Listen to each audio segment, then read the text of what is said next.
إنه يوم رائع، حرارته معتدلة وسماؤه صافية، والهدف الأساسي هو السير.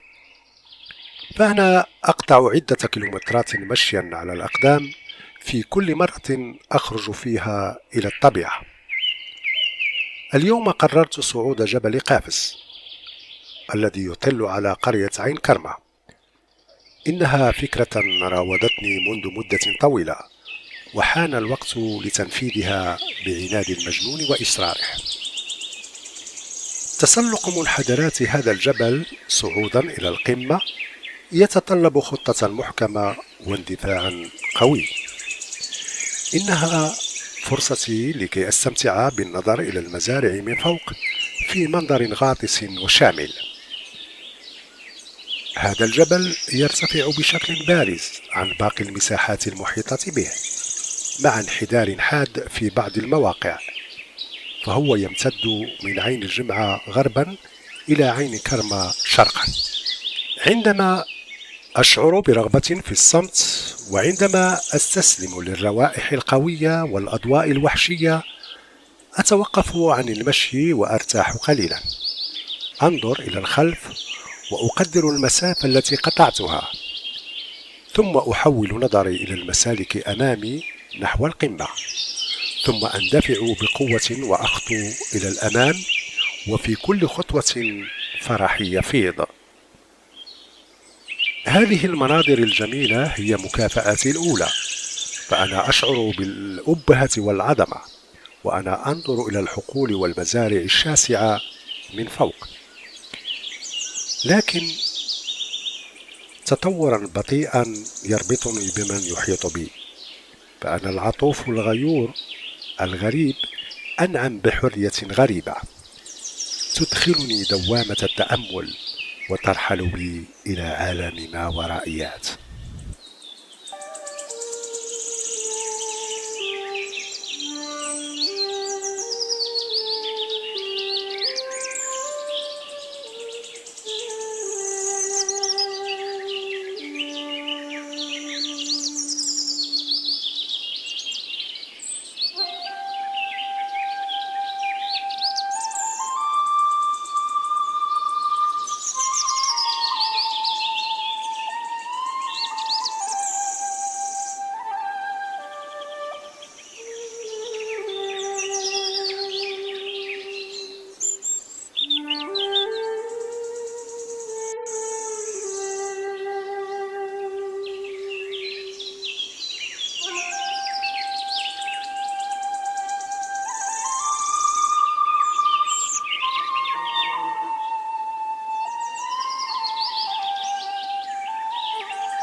هذه نبتة الزعرور، عبارة عن شجيرة قصيرة شوكية أزهارها بيضاء وثمارها حمراء تشبه شكل ثمار الكرز.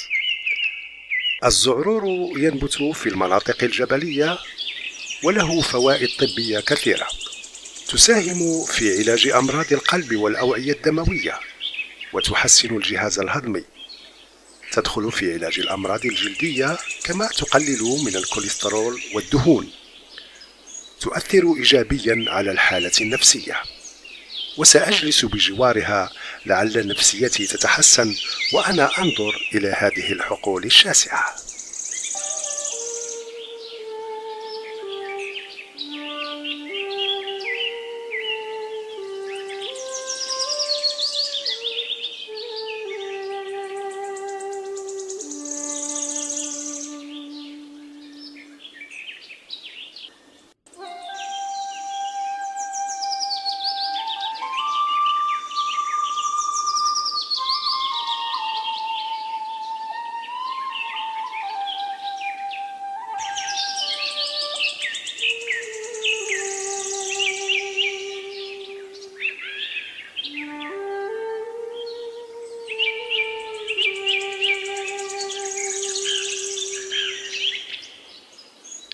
إلى جانب الأشجار البرية تغرس الأشجار المثمرة كالزيتون والتين والداليا وغيرهم.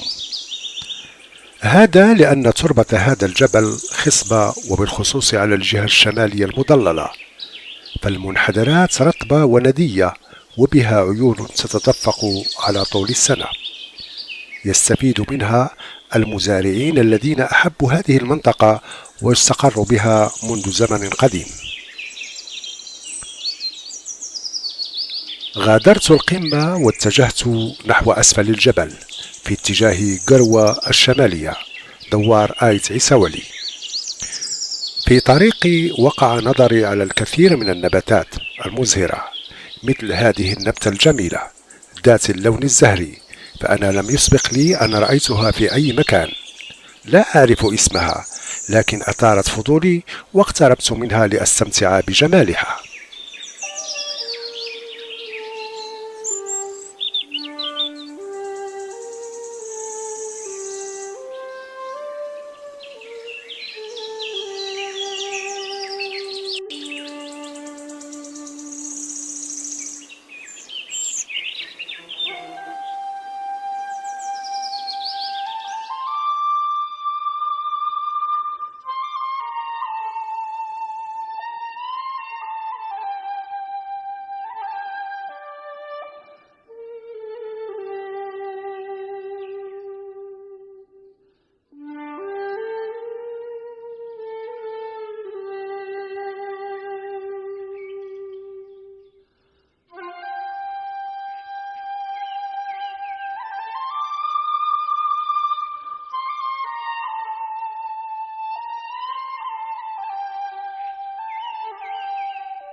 على زرعوا تنجيه هذا العود ديالو كان ما كانش التيار بديك الساعه العود والعبيد اللي سميتو راه السيدي راه ضارب واحد الزوده ديالو.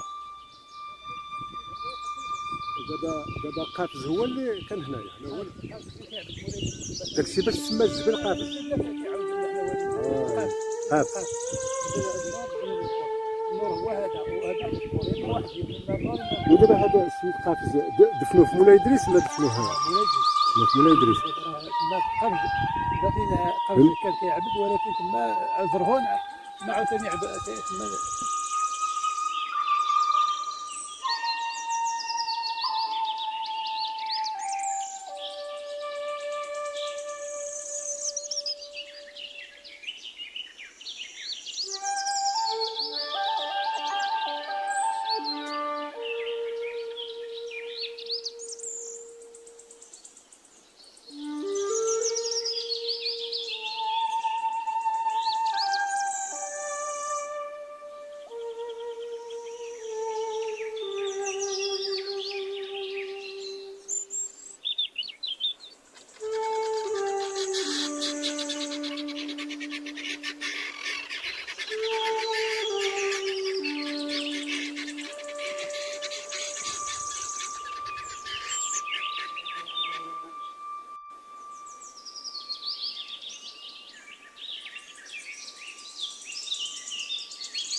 وأنا أمشي لا أبالي أين أضع قدمي ومتى أنتقل من مكان لآخر.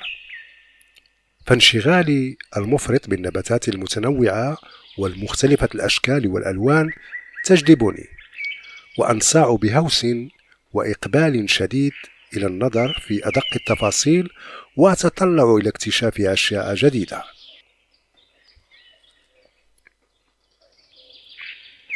لقد ساقني شغفي إلى حقل الأقحوان. حين رأيته من بعيد أثار إعجابي، وهرعت إليه وأنا أنظر بإعجاب كيف تجمعت كل هذه الأزهار في هذا المكان. إنها أقحوان زهرة الذهب، تنتمي لعائلة الأقحوانات ضمن الفصيلة النجمية.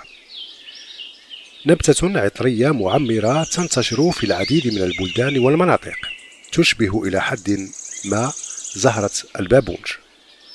الفارق بينهما هو أن زهرة البابونج تلتف بتلاتها إلى الخلف أثناء نومها. هناك أنواع كثيرة من نبتة الأقحوان، فبالإضافة إلى أقحوان زهرة الذهب نجد أقحوان التاجي، أقحوان الذرة، أقحوان زهر الغريب، أقحوان القطب الشمالي، وأقحوان الهندي وغيرها. تنمو هذه النبتة على منحدرات والأحراش والأسوار والأماكن المهملة، كما تزرع حاليا في أغلب بقاع الأرض، والجزء المستخدم منه الرؤوس المزهرة بعد تفتحها بالكامل. لدى الأوراق عبير عطري قوي. الأقحوان صالح للعلاج، كان معروفا لدى الأمم القديمة الذين اعتبروه علاجا ثمينا لتسكين الصداع وألم المفاصل وأوجاع المعدة والحمى إلى غير ذلك. وأنا لا أريد الإكثار من الجلوس وسط هذا الفدان، لأن رائحته تشعرني بالدوار.